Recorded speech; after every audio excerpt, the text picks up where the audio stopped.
लखनऊ में किसानों का हुंकार, वृंदावन चलो किसान महापंचायत में उमड़ा जन सैलाब।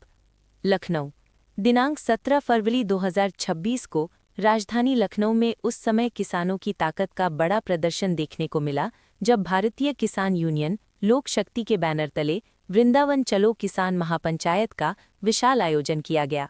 ये महापंचायत पीजीआई क्षेत्र के वृंदावन गेट से लगभग 800 मीटर की दूरी पर एपेक्स ट्रॉमा सेंटर रोड पर आयोजित की गई, जहां सुबह से ही किसानों का जनसैलाब उमड़ना शुरू हो गया था। प्रदेश के विभिन्न जिलों से हजारों की संख्या में किसान, कार्यकर्ता, पदाधिकारी और उनके परिवारजन इस महापंचायत में शामिल होने पहुंचे। कार्यक्रम स्थल पर दूर दूर तक ट्रैक्टर ट्रॉलियों, निजी वाहनों और बसों की कतारें देखने को मिली। हरे झंडों और नारों के बीच किसानों का उत्साह चरम पर दिखाई दिया। किसानों की एकजुटता का प्रदर्शन। महापंचायत में संगठन के राष्ट्रीय एवं प्रदेश स्तरीय नेताओं ने मंच से किसानों की समस्याओं को प्रमुखता से उठाया। वक्ताओं ने फसलों के उचित समर्थन मूल्य, बिजली दरों में राहत, गन्ना भुगतान, सिंचाई व्यवस्था, आवारा पशुओं की समस्या, कृषि लागत में वृद्धि और भूमि अधिग्रहण जैसे मुद्दों पर सरकार से ठोस समाधान की मांग की। नेताओं ने कहा कि यदि किसानों की मांगों पर शीघ्र सकारात्मक निर्णय नहीं लिया गया तो संगठन व्यापक आंदोलन की रूपरेखा तैयार करेगा। मंच से बार बार किसान एकता जिंदाबाद और जय जवान जय किसान के नारे गूंजते रहे। परिवार सहित पहुंचे किसान। इस महापंचायत की खास बात ये रही कि बड़ी संख्या में किसान अपने परिवारों के साथ पहुंचे। महिलाओं और युवाओं की भागीदारी भी उल्लेखनीय रही, जिससे ये स्पष्ट हुआ कि ये आंदोलन केवल पुरुष किसानों तक सीमित नहीं बल्कि पूरे किसान समाज की आवाज बन चुका है। तहरी भोज का आयोजन। आयोजन स्थल पर किसानों और कार्यकर्ताओं के लिए सामूहिक तहरी भोज की व्यवस्था की गई थी। बड़े बड़े कड़ाहों में तहरी बनाकर हजारों लोगों को प्रसाद स्वरूप भोजन कराया गया। संगठन की ओर से भोजन, पानी और बैठने की समुचित व्यवस्था की गई थी। प्रशासन की निगरानी। कार्यक्रम को देखते हुए प्रशासन भी सतर्क रहा। सुरक्षा व्यवस्था के तहत पुलिस बल की तैनाती की गई थी ताकि यातायात और कानून व्यवस्था प्रभावित न हो। हालांकि कार्यक्रम शांतिपूर्ण ढंग से संपन्न हुआ। आगे की रणनीति का संकेत। महापंचायत के अंत में संगठन पदाधिकारियों ने संकेत दिया कि यदि किसानों की मांगों पर गंभीरता से विचार नहीं किया गया तो प्रदेशव्यापी आंदोलन की रूपरेखा तैयार की जाएगी। कुल मिलाकर वृंदावन चलो किसान महापंचायत ने ये संदेश देने का प्रयास किया कि किसान अपनी मांगों को लेकर एकजुट हैं और जरूरत पड़ने पर बड़े स्तर पर संघर्ष के लिए तैयार हैं। राजधानी लखनऊ में आयोजित इस महापंचायत ने राजनीतिक और प्रशासनिक हलकों में भी हलचल पैदा कर दी है। तो अब ये दो जय जवान और जय किसान का क्या सौतेला व्यवहार ये सरकार कर रही है, उसे भी मैं आपको बता दूं।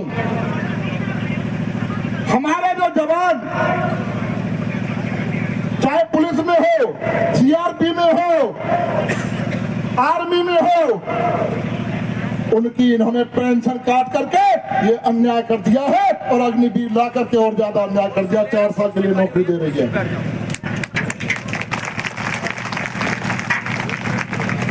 हमारे बीच ये किसान की आय दुगनी कर रहे, उन्होंने खाद का कट्टा का वजन घटा दिया है और उसकी कीमत बढ़ा दी है। 400 रुपए का सिलेंडर तो 1000 के पार कर दिया है और हमारी माताओं बहनों की रसोई पे बोझ डाल दिया है। जब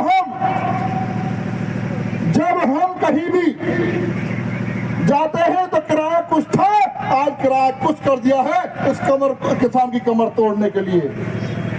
हम लोग इस स्वतंत्र भारत में हम स्वतंत्र नहीं हुए हैं, हमें स्वतंत्र नहीं किया गया है क्योंकि हमें जाति और धर्म में बांट दिया गया है। तो मैं आज आप सबसे एक नारा लगवाना चाहता हूं, हिंदू मुस्लिम सिख ईसाई इस देश का किसान है, सब हम आपस में भाई भाई सभी बोलेंगे इस बात को। हमारी ना कोई जाति है ना हमारा कोई धर्म है, हम सब भारतवासी हैं और अन्नदाता हैं और किसान का बेटा है। जो बरादरी की बात करता हो, जो धर्म की बात करता हो, वो कभी देश को जोड़ने का काम नहीं करेगा, ना वो किसान की लड़ाई लड़ सकता है।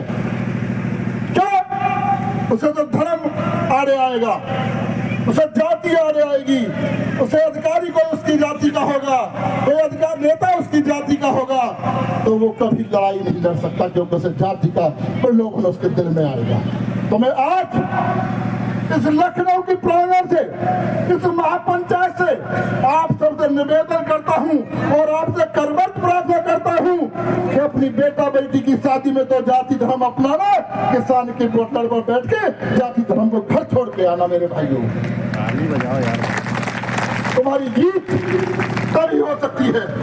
अभी मेरा भाई कह रहा था, देवराज ठाकुर, एक ही बर्तन में खाना बना है, एक ही जगह हम खा रहे हैं, एक ही जगह हम बैठे हैं एक पंडाल में, और हमें जातियों में बांटा जा रहा है, धर्मों में बांटा जा रहा है, और वोट पर आकर के हमें जाति धर्म में बांटने का काम कर रही है। नेताओं का काम है। हमारे अंदर कोई जातिवाद नहीं है तो बताओ, नहीं तो हाथ उठाओ, हमें कोई जातिवाद नहीं है। हाथ उठाए समझो जातिवाद नहीं मानते। अरे कुर्सी में जो बैठे कदे आलस में आ रहे, तुमने क्या खिचड़ी नहीं खाई? दूर बैठे तो क्या हो गया भाई, तुम्हारा हाथ तोड़ सकता है।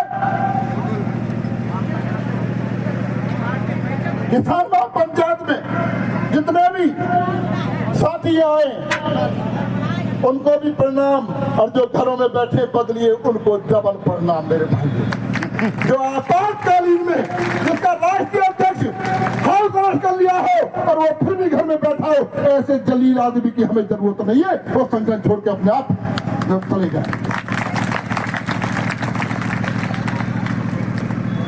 मेरे साथियों, मेरे भाइयों, मेरी बहनों, आप वो ताकतवर शेर और शेरनी हो जो अपनी लड़ाई लड़ने के लिए आतुर हो। मैं तुम्हारे चरणों में फिर दोबारा से नमन करता हूँ।